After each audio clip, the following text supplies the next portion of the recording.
resulting in the largest playoff comeback in Chicago Bears history. Down 18 points at the half. Absolutely no sweat. Cole Kmet, Ben Johnson sharing a warm embrace, and that's what happens when you can win in that second season, affectionately known as the playoffs. Now, Soldier Field is only 8.5 miles from our Marquee Sports Network studios, but you could feel the rumble at Soldier Field on the Richter scale. An absolute earthquake game, 31-27. They take out those Green Bay Packers in the third installment of the season, and coincidentally, the third installment in postseason meetings. And the Bears, they take the edge in this one. The first postseason win versus those Green Bay Packers.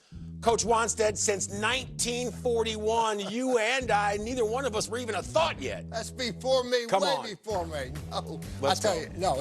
So look, we need somebody else to come in here and help us explain this. Now, it is unbelievable.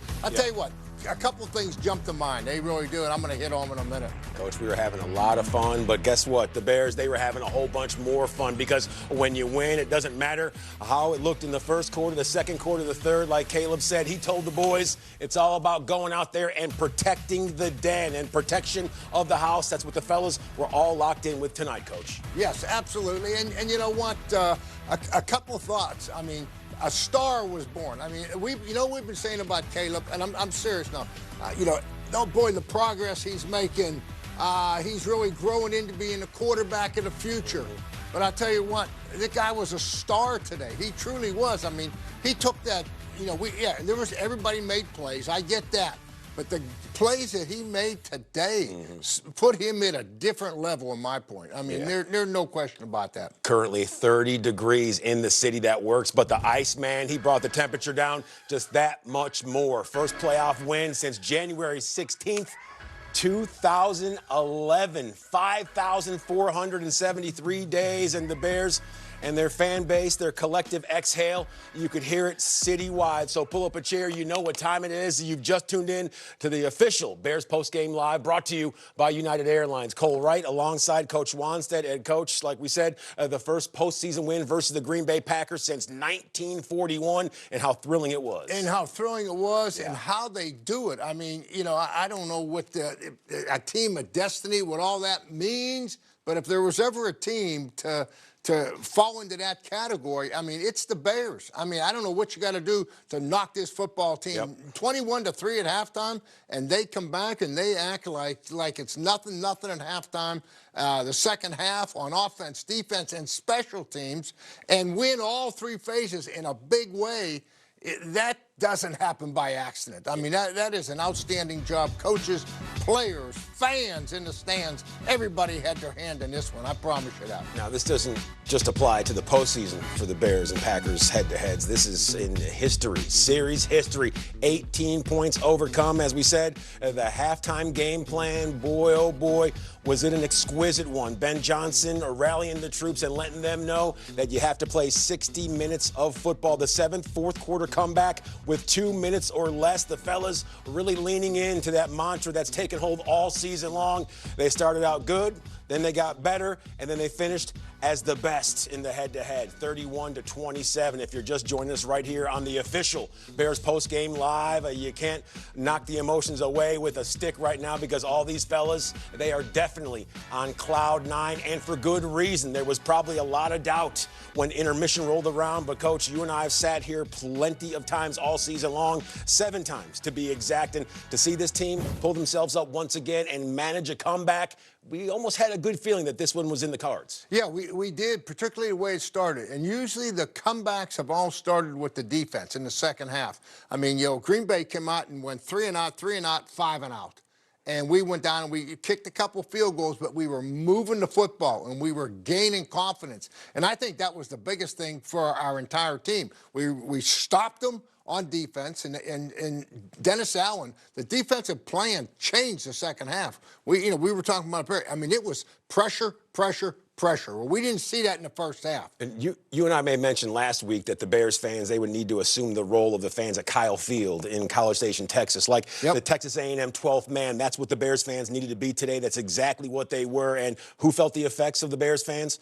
Brandon McManus. We saw him miss extra point, miss field goal, and that proved to be the unraveling of the Green Bay Packers. Do not underestimate the importance of the kicking game in this game. You're no question about that. I mean, he misses a 44-yard field goal. That changed their whole offensive game plan. He misses the extra point.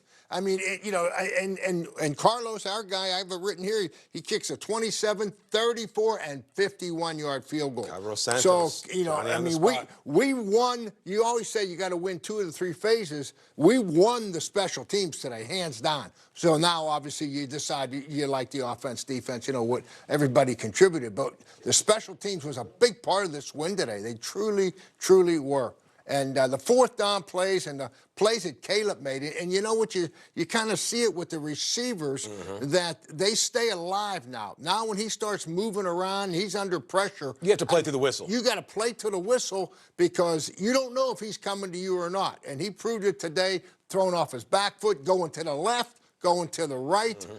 He did some things today that I ain't seen him do all year long. Well, Caleb Williams, the Iceman, playing the role of Mr. Freeze, freezing the Green Bay Packers defense, because that right there, game winner to DJ Moore. We've seen it before. I think the Packers, they're absolutely tired of number 2, aren't they, Coach? They are, and when it needs it, 2 games in a row, he was the guy to close them out. Absolutely. Yeah, first playoff win since 2011 versus Seattle, and that right there, it put a spur in the saddle of quarterback 1, because he was feeling absolutely fine going back there to that locker room. Something tells me there's going to be smiles all the way around, but he knows that the job not finished. He went to USC, had a big influence from a player like Kobe Bryant. We saw Kobe once upon a time say, job's not finished. Why is everyone so excited? So right there, you see the tempered excitement from Caleb Williams as he did that post-game interview with Kaylee Hartung. He knows that there's still more work to be done, Coach. That's the best that I've seen him on the sideline, engaging with the other players, engaging with the other coaches.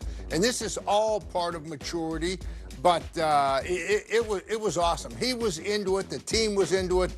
And our offensive line, hey, we got to give the offensive line credit. I mean, because Green Bay could not really get to him. They pressured him a few times. Coverage was good, so he moved out a little bit. But Green Bay really couldn't get to him. I mean, he had time back there to get the ball out. Again, I thought our offensive line, did a heck of a job. They really did. And as long as they keep doing what they're doing, which they will, that's a quarterback that gives him a chance and confidence every week to say, hey, I'm going to have time. We're going to protect me. I'm going to have time to get the ball out. Well, so many areas for the Chicago Bears where we can heap on the praise. Coach Ben Johnson, one of them, the first-year head coach to win a postseason game in the history of the Chicago Bears franchise. And who hired him? Ryan Poles. We're going to tip our cap to him as the show continues, because the Bears, postseason winners for the first time in a long time. The show, it rolls on. Don't go anywhere. To you by United Airlines, because you see Caleb Williams right there, 361 postseason passing yards. That sets a new record. He passes up the one and only Mitch Trubisky at 303 yards. Caleb, he entered as the mild-mannered Clark Kent, but he exited as Krypton's #1 resident, playing Superman football out there tonight in front of a rabid home fan base. And for the home fans to be able to see this tonight and next week in the postseason, especially with the way that Caleb played, 350-plus passing yards, Coach, he was really in his bag this evening. Yeah, 280-some in the second half. Let's go. I mean, I was just looking here, 9 different receivers caught passes. Come on. We look at it and say, oh, boy, Loveland's the guy getting the passes, but they divided up. Loveland had 15 targets again. He did do that, had 8 catches. That's 2-to-1 targets over any other receiver on our football team. So you mentioned Ryan Poles. How about the rookies that are contributing to this team, right? I mean, it's right across the board. 8 receptions, 137 yards for Colston Loveland. Exactly. He was also playing at a fever pitch. Coach, averaging 17, tight ends averaging 17 yards a catch. No, he's playing at a high level right now, and that's a comfort zone for Caleb, obviously. And then our man DJ, he comes through with the leadership. So you get a nice mix of players contributing on all levels. Well, how about guys like Joe Tooney, Darnell Wright, first and second team All-Pro respectively, keeping Caleb upright and clean. Only sacked 1 time for a loss of 9 yards. You have to love that moving into the divisional round. Absolutely. And the interesting thing is you mentioned those guys. Tooney been to 2 Pro Bowls. Come on. You know what I mean? So you got guys on this team that have been to the big dance before, in addition to these rookies. So it's a great mix. You got Ben Johnson, first-time head coach, Dennis Allen, a 2-time head coach coming in. So, when you look at the coaching staff mixed in with the players, youth, and guys that have been there, it's a good mix of guys, and you can tell just the way they play out there that they're helping each other, Sure. Coach, we always seem to harp on Caleb Williams and his completion percentage, but one thing that really never seems to matter is Caleb Williams and his completion percentage. Tonight, just 50%, but when all the dust settles, it's all about him getting out there and getting that win, isn't it? It is. When the chips are on the line, that's when he plays his best. I mean, and he made a comment during the week. He said, I kind of look forward to the end of the game. That doesn't bother me.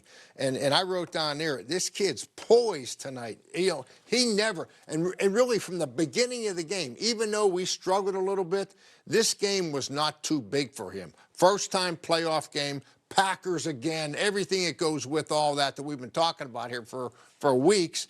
That was not too big for this kid. He went out there today and he had poise, and even when things went bad, he threw the interception. He didn't have a meltdown. He got it corrected on the sidelines. We saw him with the coaches looking at the board, getting it squared away, and he came back at it again. So